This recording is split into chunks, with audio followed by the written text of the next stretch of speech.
Good morning, everyone, and welcome back to Get Up and Job Search with Martin McGovern and Career Therapy over here.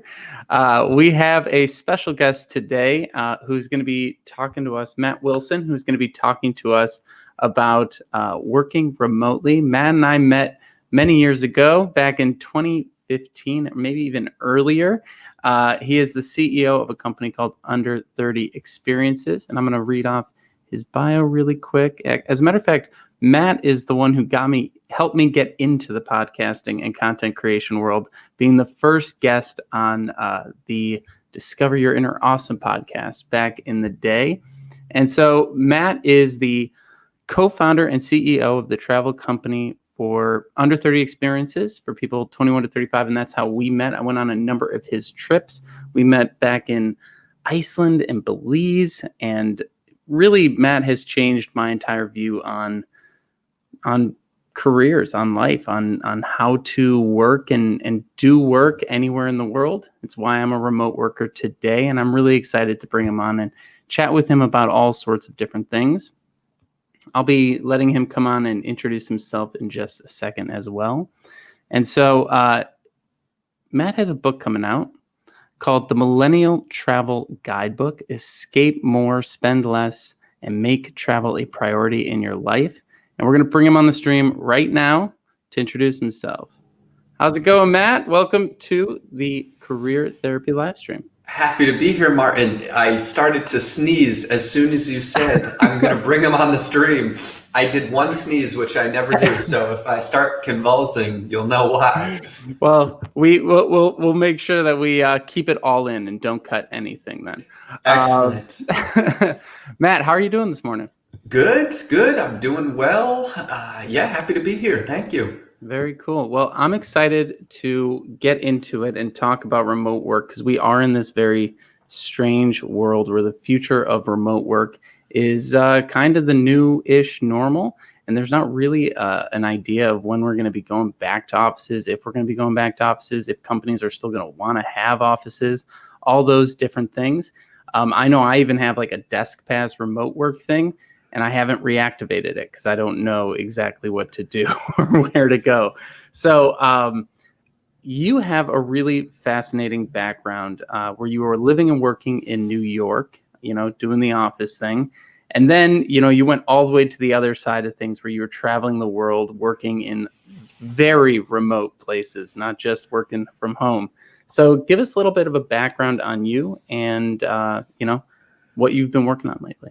Sure. So, and especially as it pertains to remote work, I graduated from school in 2008, and I was instantly a remote worker, meaning I did not sign up for a job. So there I was on my own and moved back to Poughkeepsie, New York, and, just kind of in the suburbs as a 21, 22-year-old kid can be a difficult transition, and trying to figure it out when you're, used to be surrounded by all of your friends, and now here you are at home, and especially when you don't have that after work happy hour or that community of coworkers or whatever.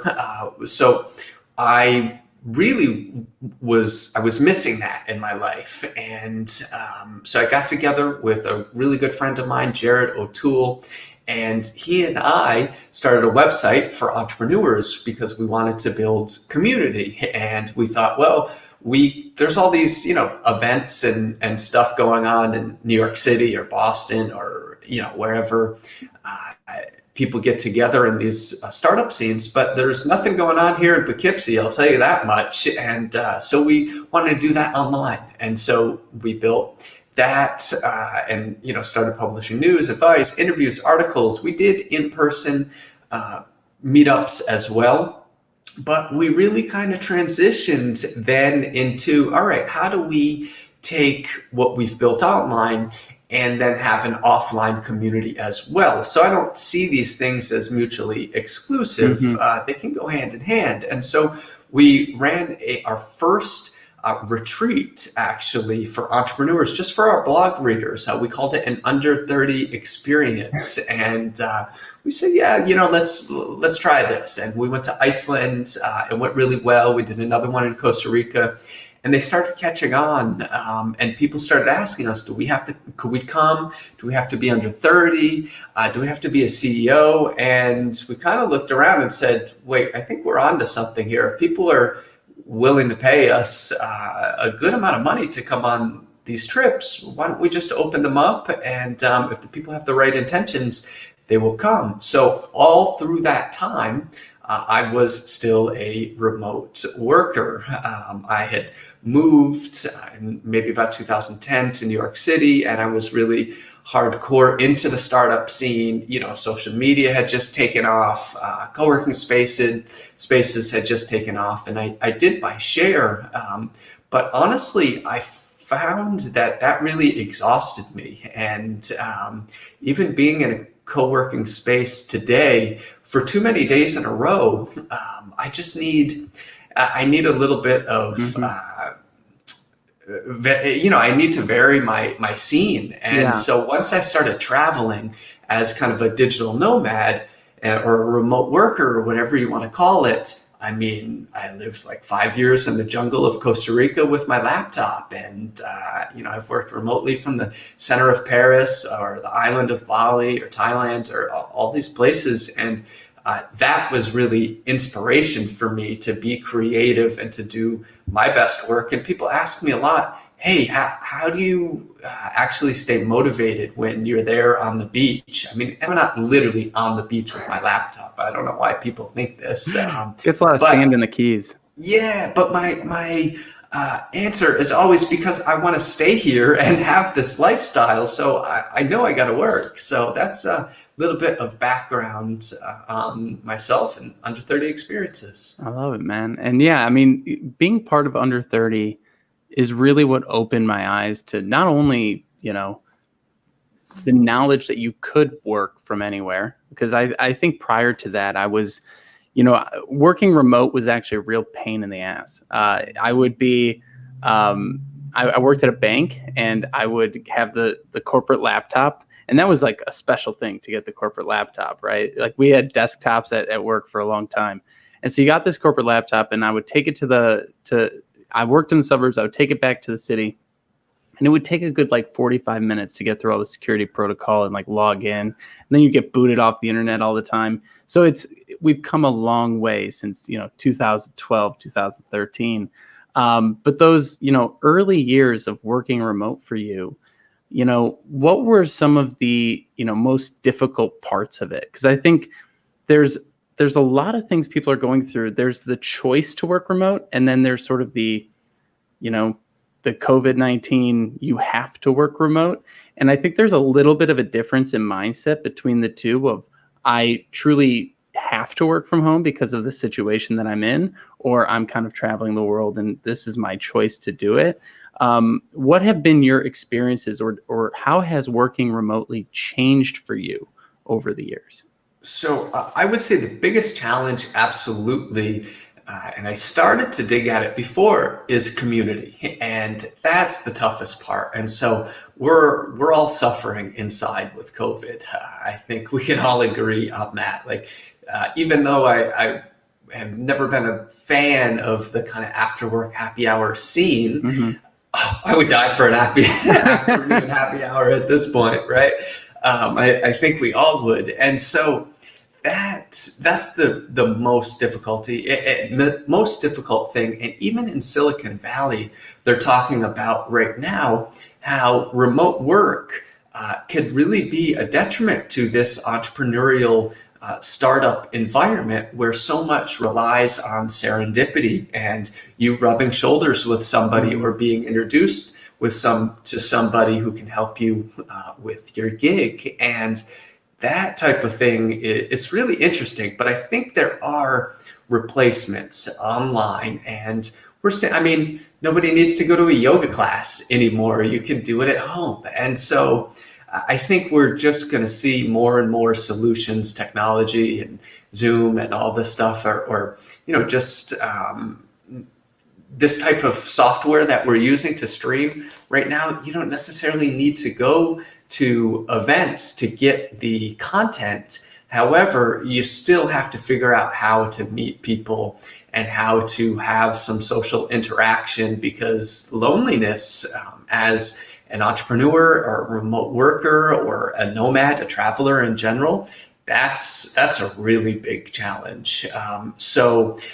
To answer the second part of your question, Martin, about how has remote work changed? Well, I'm 34 right now. So when I was a little bit younger, I was out later and I wanted to go to all the events. And in the beginning of your career, I forget where I heard this recently, but somebody said you should say yes to just about everything. And then towards the end of your career, it's kind of like, not that I'm at the end of my career, but 34, you're over. I'm done. But like you ask your grandparents to do anything, and the answer, at least with my grandparents, is always no. It's just no. And somebody was saying, this is not my idea, but it was so true, is that they don't have much time left. So they have to be extremely selective of what they do, it seems, and the energy and all that comes along with doing things.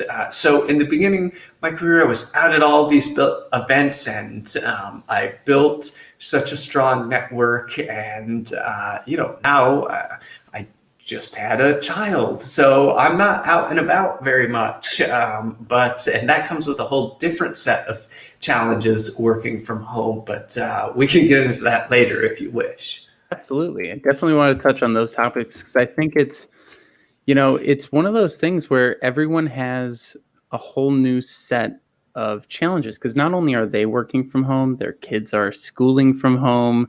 There's this like cascading effect of like life and work intertwining. And, there's the huge increase in people with their children and their dogs and everyone on their live streams and things like that, and their Zoom calls. And I think it's really interesting. I read an article recently about people who were feeling really uncomfortable with this like look into their life. Like I turn on my Zoom, it doesn't mean I'm inviting you into my home, right? And I think that there's an interesting sort of blending that happens between home and work, especially if you're an entrepreneur, especially if you're a remote worker or work from homer. I'm kind of curious, how have you sort of found ways to find balance in the sort of merging of these worlds? I mean, especially with the work you do, where travel is also work and all these different things, where have you struck a balance? That's an interesting question. So I guess when you're single, it's really easy, right? You just answer, you don't have anybody to answer to. I lived alone. It was kind of in New York. I mean, my laptop would be under my bed. This is horrible. I would never do this anymore. But my laptop would be under my bed. And when it was time to get up, I would reach under the bed, pull it out onto there, and I would start answering emails. And that was just, I'm glad not to be making those mistakes anymore. Let's just say that. And then once you start living with a partner, okay, then you got to kind of figure out where that space is. Maybe you should consider having a second bedroom, which is, of course, an expense. Or where I live in Austin, the idea was to be able to walk to the different coffee shops and co-working spaces. Now, of course, we're not doing much of that, but there was plenty of outdoor work space. However, it is 105 degrees in the summer in Austin. So that inhibits things, especially when I'm not really comfortable going into an air conditioning coffee shop right now. I don't know if they're even open. Patios seem to be, but I'm not saying on a patio when it's 105. No. So that's definitely a challenge. But when you're traveling and when things are normal, right, you can kind of get in this routine and you have your spots. And so when I was traveling all over the world, I would make sure that I was in somewhere for at least a week, but probably 2 weeks. and have the same kind of Airbnb or same setup wherever I was staying to get into a little routine. And I would have my places that I knew had good internet, and I would schedule my day. So yeah, I would take the calls at home. I just kind of think it's obnoxious to be taking a call at a coffee shop or be on Zoom or something like that. It's not nice for your colleagues or the people around you in the coffee shop. But yeah, and then of course, once you're married or you have a child, and then that's a whole nother ball game, because who saw homeschooling? Or my daughter is like 4 months old, so that's a whole nother ball game. I had to even say, so I'm in the guest bedroom, which is her bedroom. I guess she still sleeps in with us, but I had to tell my wife, hey, if she starts crying, this one, some podcasts, okay, yeah, but I was like, this is Martin McGovern here. This is live. We can't edit, so please take her into the other bedroom if she starts crying. So there's that type of, or just this being an 8 a.m. thing. Well, normally, now we're kind of getting into life in general, but normally I'm watching her till 9 a.m. so my wife can do her thing in the morning. And so it's just about balance and figuring it out. But we're actually trying to, now that this seems to be the new normal, we're trying to find a bigger place where, okay, if my mom comes, for example, to help take care of our daughter, well, that's going to be real crammed if I'm working from home in our current setup. So where's my mom sleep? Where's the office? Where's a place for our daughter to play? So people, and you're seeing, but I don't have to be in the center of Austin anymore, right? Our company has become remote completely. And we're not going to go back, because we've realized that it's a waste of time and money. So, let's take advantage of these remote work opportunities. And millennials have been pushing for this for a long time, and now we finally have it. We just have to take advantage and design our lives in the way that we want. I think that phrase is exactly on point, right? Design our lives. And one of the interesting things is when people picture remote workers, they, like you said, they picture someone on a beach, or they picture someone on the tip top of a mountain or something like that. But really it's being hyper strategic about a lot of different things: coffee shops, Wi-Fi areas, home, not at home, being able to take a meeting somewhere and not be, I had to do an interview once in a coffee shop, and it did not go well. And I know a lot of folks who are, job searching is like is a lot of folks' first encounter with remote work, right? They were at an office, they got laid off. Now they're either at home by themselves or living with family or dealing with all sorts of different stresses. And they don't really know how to respond. And this idea of designing your life and also designing your space, I think it's so interesting that you're like, wait, now we're not tied to a specific area. There's this huge exodus out of LA. There's all these people actually moving to Austin from LA. And there's, it's sort of opening up the world in a way. And like you said, this is something that millennials and everyone beyond that has been pushing for quite some time. And so as we think about this designing our life part of it, how are you finding, that the motivation is changing as you're designing your life? What sort of things are you prioritizing as you think about what work will look like for you moving into this, building a family and really finding your groove there? Yeah, and just the new normal in general, where at the moment, right, and sure, co-working spaces will come back. We'll be able to go back to work if we want, but I think we should all be prioritizing our sanity right now. And okay, here in very close to downtown Austin, I thought, all right, I don't need a car. I can ride my bike places. Like I said, I have the coffee shops and the co-working places that I can pop into when I want. And, I don't need big house and a backyard and stuff like that. But there's a lot of people who, and it depends on your company culture, you can get away with taking the Zoom call in your backyard. Sure, the birds might be chirping or whatever, or put yourself on mute in between. But if your company culture allows for that, if it's not too stuffy, well, then that's pretty cool. That's a big advantage. And to me, I really value outdoor spaces and outdoor time. You mentioned that you don't have to be on the beach or on a mountaintop, but those are actually, I'm leaving Austin, and one of the reasons is because Austin offers neither of those, right? Yeah. There's no ocean and no mountains. And so now that I'm completely free and can go wherever I want, I would like to raise my daughter by the in the mountains or by the ocean, and or closer to my family, or whatever it is that is important to you, right? Those are the things that are important to me. But also setting up your life so that if you do want to travel, right? I say a big house would be nice, but also a house is expensive. And if you go away, you're still paying for it. Is this something that we want to be able to Airbnb? Is this a place that has a part that you can rent out for extra income, somebody that can take a look at the space while you're gone? If you decide, yeah, I do want to travel, or yeah, it would be nice to bounce around a little bit and I could go and be with my grandmother in Florida for the month of December, which is something I used to do. And that was a huge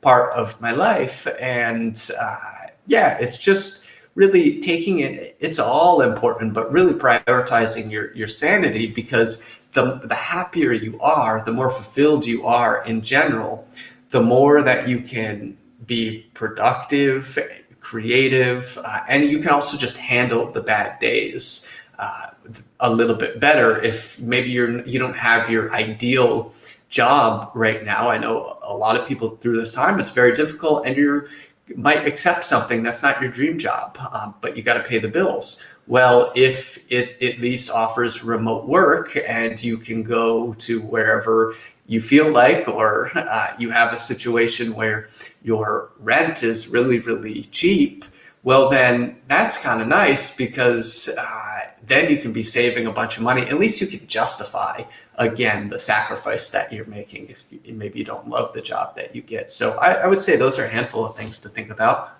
Yeah, I definitely love that, especially the part about the flexibility to change your situation, right?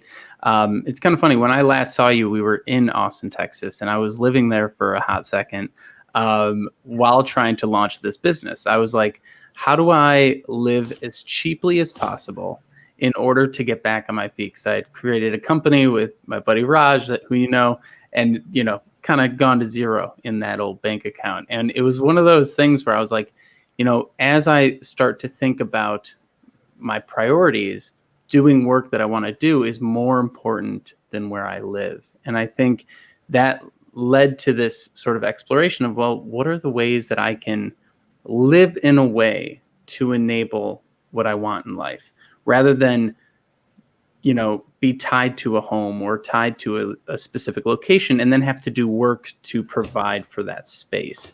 And I think that change in mindset is such an interesting shift, and something I learned from your work and your podcast and your perspective, because I was encouraged at like the age of 23 to start thinking about buying a home. And I was like, if I had bought a home back then, I'd be stuck. I'd be, the value of my home would be way low right now. I wouldn't want to sell it. I would just be, tied to a job to pay for that home. Something I think I've heard referred to as like house poor or something like that. And so I'm so glad that instead I went the opposite way and prioritized things that I like to do and experiences that I like to have over places that I want to be, because then that opens up the world. And that is one of the coolest, benefits or outcomes or side effects of this pandemic, is that it has sort of shifted the way that people think about an office, about work, enabled people to, move to that, back to the beach, have the lifestyle first, work comes second. And so, and Texas had no income tax, which was also pretty great. Uh, as you're looking at the mental health side of things, I'm really curious because you've spent a lot of time on, personal development, physical health, mental health, things like that. What do you think are some of the things that get in the way of our ability to think clearly and manage anxiety or depression or different things like that when spending so much time working, especially because, the lines between work and home, we end up working later in the day, getting up earlier in the morning. How have you managed your physical and mental health being someone who's a digital nomad and a remote worker for all these years? Sure. So I would say right now, I've struggled the most with it, probably like most people in COVID. And that's been very difficult. So, but the reason why is, as I said, my life is not optimized for what I really want right now. I'm living in an apartment, and that sneeze is coming, by the way, Martin. It's coming back. So bring it on. Sorry, I didn't have time to hit the mute button. Excuse me. We keep it real here at Career Therapy. That's right. So that's right. So I've been spending an inordinate amount of time indoors because when it's 100 degrees, I can go out. My daughter can't. She can't regulate her own body temperature. So, or just the gyms being closed and not being able to go out for exercise outdoors. That's difficult. And so what have I found? I found myself on my phone more often. And yeah, it's sad, right? Like it's really, really difficult. And with all the doom and gloom going on in the United States, throughout the world, if you're spending time on social media, you're just going to come across negativity. And that is not, that's not healthy. And then combine it with more poor habits, inside. I'm working out in my living room right now. That's really, really difficult. So, we just all need to really prioritize ourselves so that, the phrase, I don't know if you've ever heard, working to live rather than living to work. That's so important. And so, right, this job should be something that funds the things that you love to do. Right. That is it. That the phrase I heard when I was doing under 30, and I was like, oh, I see. Okay, I do need to make some sweeping changes here. Mark, give me 1 second. I'm so sorry. Yeah.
All right.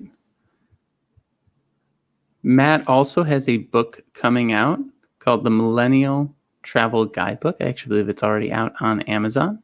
If you want to head over to Amazon, you can pick it up for the Kindle price, audiobook or paperback. So definitely head on over to Amazon if you are interested in learning how to escape more, spend less, and make travel a priority in your life. I know in these uncertain times, travel is rough, but it will come back. And actually, that's the next piece that I want to jump into with you, Matt. And no worries if you need to step away. We can always fix it for the podcast episode. Martin, have you ever had anybody get food poisoning on your show? You what? No. That was interesting. I knew I had it when I woke up, but we're good. Let's keep rolling. Puke and rally, baby. Dude, look at you. You're just like pushing through. All right. Well, we have some questions coming in. One here from Nora says, "How do you deal with taxes if you are being paid by an American company but living in Costa Rica?" What insights do you have to share on taxes for Sure. And I'm happy this came up. And Nora, I was going to mention the states that have no income tax. So I don't know them all. There's maybe 7 or 8. But New Hampshire, Washington State, I believe Nevada, Texas, Florida, Tennessee, and there might be another one or two that Alaska. Anyway, those are a bunch. So what I did was establish my domicile in a state with no income tax. And so and the reason, well, everybody knows the reason that I did that, of course, was to not pay that extra. You can save maybe 6% up to 6% a year, or God, if you're living in California and making a ton of money, we're talking 13%. And that's I don't need to explain that part. But what we did specifically was we realized that we like Austin and we wanted to be here, but my business partner specifically moved here. And so I said, oh, well, maybe I should move, become a resident of Austin, check it out. And then I went down to Costa Rica. So technically, I'm a Texas resident and just set it up like that. And there's a handful of different ways that you can establish your domicile, but yeah, maybe you're renting a small room with a friend somewhere. And of course your stuff should be there and it should be legitimate, but it's really, and don't take this as legal or tax accounting advice, but what you want to do is show your old state that you no longer live in that state. Because if you're not driving on those roads, sending your kids to those schools, etc., then, there's no reason you should be paying taxes there, in my opinion. So if you come to a place like Texas or come to Florida, establish yourself there. Join a gym. Have your, have all the bills sent to this place where you're now living. And then what I did was then I took off to Costa Rica. And so I was what they call a perpetual tourist. I did consider many times getting my residency down there, but it's expensive. In Costa Rica, for example, you needed $60,000 in a bank account down there, and it just kind of sits there. So that's capital that you can't be doing anything with. I mean, you could probably get a CD. I don't know if you could invest that in the stock market. I didn't look that deep into it. Or if you have make a $200,000 investment down there, you can apply for your residency as well. But it gives you the right to work, right? But we're talking about remote work. Most of the jobs, of course, in Costa Rica pay a lot less than here in the States. So my company is a US LLC, and I had also started a company in Costa Rica. So all our Costa Rican dealings, it made us a multinational company. So all our Costa Rican dealings went through the Costa Rican government. And that's, you could probably start small. But yeah, keep it as simple as possible would be my best advice. That's amazing. Yeah. And by the way, Matt, if you need any more breaks, just let me know. I'm good. Thank you very much. Of course. And so what I want to switch our thoughts over to, and again, anyone who's watching, feel free to add questions to the comments. I love these questions. I want to switch to the future because I think that everyone is in the now. Everyone's experiencing the hardships of the day to day. It's one of the reasons why we, do this live stream, is to give people a place to just like not feel so isolated. And that part of community that you mentioned, I think, is so integral to where we're trying to get to in the future. And it's one of the things that helped me so much in my 20s when I was going to all the meetups in Chicago. And actually, when I got to travel the country, I did a total roundabout through the country, just basically with contacts from Under30Experiences, and got to podcast all over the place with my buddy Raj, and it was just an unbelievable experience. And that idea of like, online to offline, offline to online, figuring out how to build a community in this newish normal. What do you foresee, the future looking like for remote workers? Where do you see this all headed?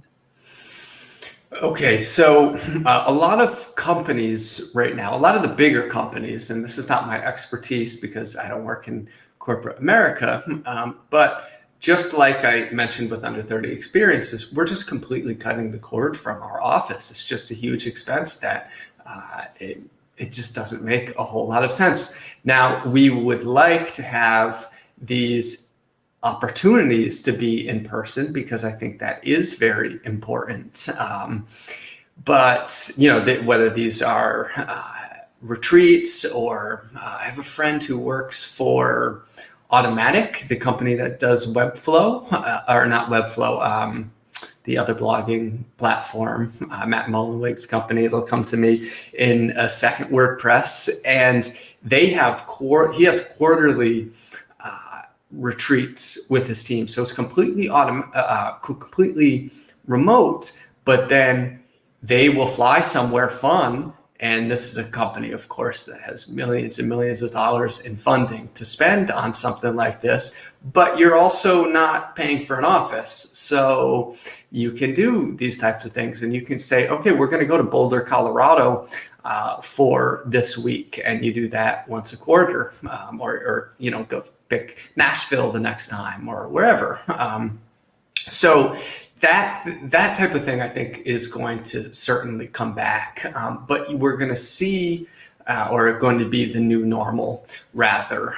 But we're also going to see, I think, people becoming independent contractors more so that they can work on multiple clients. Some of that may be by choice. So if you have skills, you may be able to work for a couple different companies if that's interesting to you. But as companies rehire, they may not be rehiring full time. So they might be rehiring part-time and looking for that specialist, that independent contractor who can help them with whatever it is that they're looking for. Because if there is another downturn in business, that's easy for these businesses, and it's more risk for your audience, right? But for the business owners, they can just hit pause on that contract if that's something that they're able to do. So we might see more of that.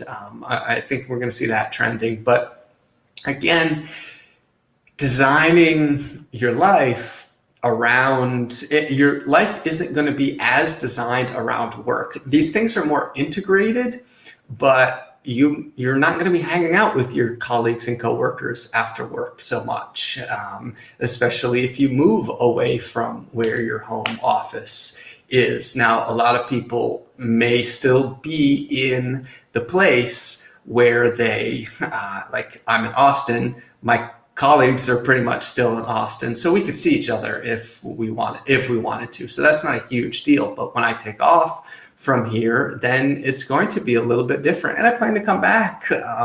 But again, in comparison to what it cost to live in a major metropolitan city center, these are right. That's in the budget easily now. So these are some things that we're going to see, but people are also going to need to make more effort to get out of the house.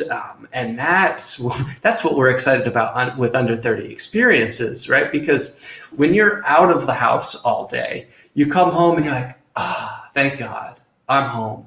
But when you're in the house all day, I'm going crazy by 4 or 5 o'clock. I need to get out. And so hopefully people will take trips or reconnect with old friends who are spread out across the country, across the world. And we're going to see people living more in these kind of long-term Airbnbs, I think, as opposed, or more month-to-month rent, as opposed to just the standard, 12-month lease or mortgage, like you said. Which,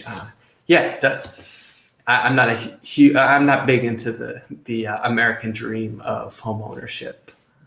Yeah, I love how you're laying it out here, because I do think that there's like, the way Under 30 has sort of got me thinking, 5-10 years ago, really set me up well for this, unexpected world that we're now in, right? It was almost like prescient in a way. And like, there is going to be this interesting sort of freedom, but every freedom comes with a cost, right? And so that idea of like, okay, now I'm at home, but I'm going crazy at home. I've been going for like 6 to 10 mile walks, which are definitely different from me. Like, I'm like, oh wow, I actually like go outside more, because the first few months of quarantine drove me so crazy. And I think it's really fascinating to sort of see like, that sort of push of maybe we are just going to do periods of time in different cities and be able to move around a little bit more. Maybe there will be far more nomadic workers than there ever were before. And I know there are a lot of like, in your community, there were a lot of nomads, but outside of your community, it was a little bit harder to find those folks, probably because they're running around the world.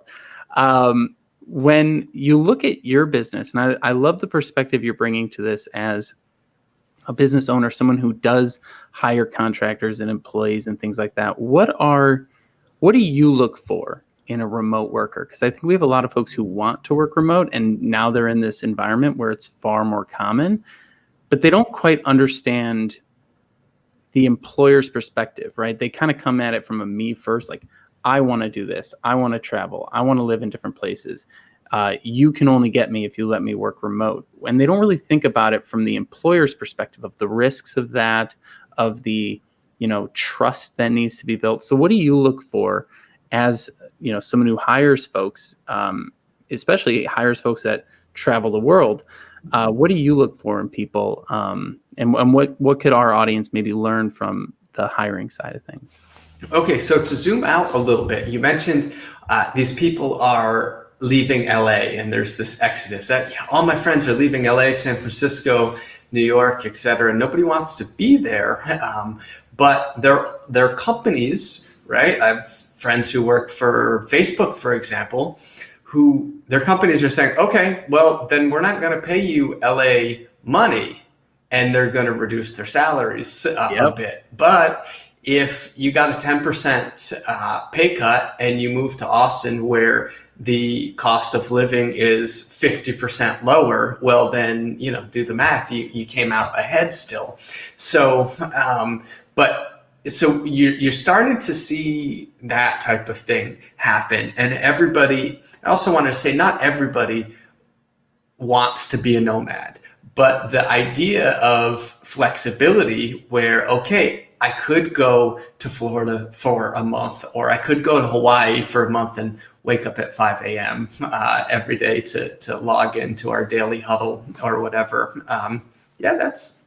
These are all possibilities now. So, and I see remote work as being able to explore and see what I like, and maybe if I want to settle down in a certain place, just having options. So I did want to mention that to people, that it's not like some people are probably listening, well, I don't want to be a nomad or be a nomad forever. I like to be settled, and that's absolutely fine. But what I look for is people who are super responsible. So we fought remote work for quite a bit, and we paid people more to move to Austin, because a lot of our team was actually based in Costa Rica. These are expats or nomads or whatever, where the cost of living was much cheaper down there. And so we gave people pay raises to come to Austin. Well, yeah, it was nice to have the team environment, and we were building community and all this. But now, in the new normal, right, we're certainly not going to require people to be in certain places. They can, they can make the money that they make, and then it will be on them to really figure out their life. But what's important is that as an employer or as a manager or as a team leader, that you set up some check-ins, that you have some one-on-ones, that you have good organizational processes, so people either fit or they don't fit, right? Like the not to use a sports reference, but the New England Patriots, either you fit their system of winning championships or you don't, and you get cut fast. And so if somebody is not competent with the skills or with the tools, right? So if we use Asana at work. And so if they're Asana stuff, if they can't, assign things to their team members or get tasks done on time, it's an accountability system. And if you're not using that project management software correctly, well, that's not going to work for us. Or if you are Zoom, this is a big one that happens because our people are spread out across the world, is with Zoom, if you can't connect on a good Wi-Fi, sorry, I know it's not your fault, but you got to take extreme ownership, right? And even if you're in Peru, where you wanted to work and live, or where you're from in some cases on our team, you still got to get, your shit together. And you want to make sure that you have, good internet connection. So that's a non-negotiable for us. One-on-ones. Well, okay, come to the meeting with an agenda where you can then show, hey, here's what I have during my one-on-ones. We have a Zoom huddle once a week, right? And then each individual teams usually has a meeting once a week. So what's your participation in those? And even if you're not the most vocal person on Zoom, what's your interaction with this person in your managerial type one-on-one situations? Slack. We have people, our Slack goes around the clock because we have people in Asia and Europe. So, but are you participating and leading and throwing out good ideas? And is your little thumbs up there on Slack in a nice amount of time, in a short amount of time? So just being competent with the tools and making it look like you really want to be there, rather than you look like you're backpacking your way across Southeast Asia with crappy internet, and that's just not going to work for us. So we really prefer that people are settled, and settled as in like they have a place to live with strong internet connection. And if you can take it too far too. If you are literally on the beach with your laptop, we're probably going to think, how much work are you really getting done there? I don't know. So you don't want to rub it in the faces of your coworkers either. And do you fit the company culture, right? That is a little bit of our company culture. It's get your stuff done and then go out and play. But we can kind of tell if you're playing too much. One other tool that we use to structure this is we do Friday recaps. So on Friday, you just put in into an email to our whole, our team's only between 15 and 30 people size, depending on the season. It's a seasonal business. And so everybody hears what everybody else has been working on, what their biggest challenges were, and what they've been up to, how they're coming along with their goals. And so we've just added these things that increase communication, because it's not a 9 to 5, because we're all in different time zones. Yeah, I love that breakdown. I think communication really is key. And you've said a lot of things in there that I'm like, oh, I should really work on that. But there's one thing that really stands out to me, which is, I think a lot of folks are being forced to work remote right now. So they're using it sort of as an excuse But when you're choosing, or when we get back to a place where it is more of a choice, I think using it as an excuse just doesn't fly. And, one of the things that, you're saying here of extreme ownership is, you really have to build trust with a team before you can get the leeway. I'm reminded of two scenarios. One, when I was working in advertising, where we didn't have a remote work culture at all. There were no days from home, nothing like that. But we had a contractor who every time he logged into a call would be on a beach with like a coconut in his hand, and like would just miss emails or like not respond. And we're like, you know what, man, you are on vacation. Okay. You're not actually doing the work. And he didn't last very long. But that was also a very weird situation where no one else was remote, just this one dude. And then I fast forward to the job that I had while I was in Texas, and I had a VP that I reported to, and she was in like a different country every week. And she was always traveling, her and her husband, just all over the world.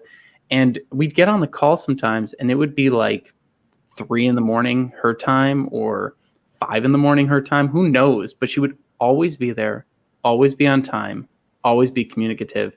And it almost felt like she was in your city, because no matter how crazy things were on her end, she knew how to prioritize and not use it as an excuse, not to just be, oh no, I switched time zones, I'm jet lagged, I can't make it. Like that doesn't fly.